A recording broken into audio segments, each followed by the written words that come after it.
يقول لك بيتفلسف ويقول راجل القش والفلفل غرفه والدنيا بتمشي. معاش ولا كان اللي يقول عليك بتتفلسف. انت عديت المرحله دي من زمان، انت دخلت في مرحله تانية. انت اول واحد في الكره الارضيه يعمل ربط بين الكوره والكيمياء العضويه. انت عديت المرحله دي بكتير. انت عشان حد يدخل في دماغك ويفهمك لازم يبقى دكتور في الذره، مش ملوش علاقه بالكوره. يعني عشان خاطر حد يفهم مقصد تويتاتك لازم يبقى دكتور في الذره، انما يفهمها بس بالراحه كده. انا راجل خريج جامعه وقارئ وقديم وحلو وزي الفل وعجبك على مزاجك يعني، وما بفهمش منك ولا كلمه. فالله يكون في عون الناس يعني كلها. هي اي نعم بترسخ الجهل والتخلف، لكن بالنسبه لك انت بتمشي.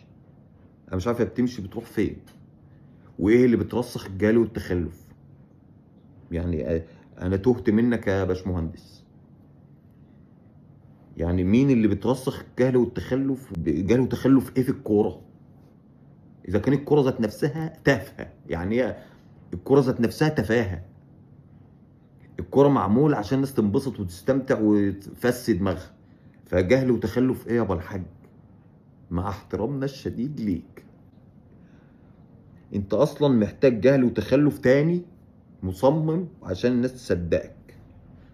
يعني الراجل المبهم اللي غير موجود في الوجود، اللي هو مشار اليه، الاستعاره المكنيه دي، محتاج جهل وتخلف عشان الناس تصدق. فالجهل والتخلف، انا مش عارف ايه مشكلتك مع الجهل والتخلف. الظاهر انت كنت مدعي عايز تشتم فايه يعني، سلكت قول واديها فعليا. طب انت مش عيب عليك راجل يعني مهندس قد الدنيا، فيلسوف قد الدنيا، كاتب اللوغاريتمات دي ومش عارف تكتب املا؟ فعليا لها تنوين يا باشمهندس.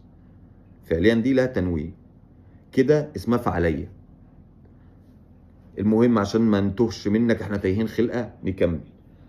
فعليا اصدقائك من غيرهم هتتحول لفقره كوميديه.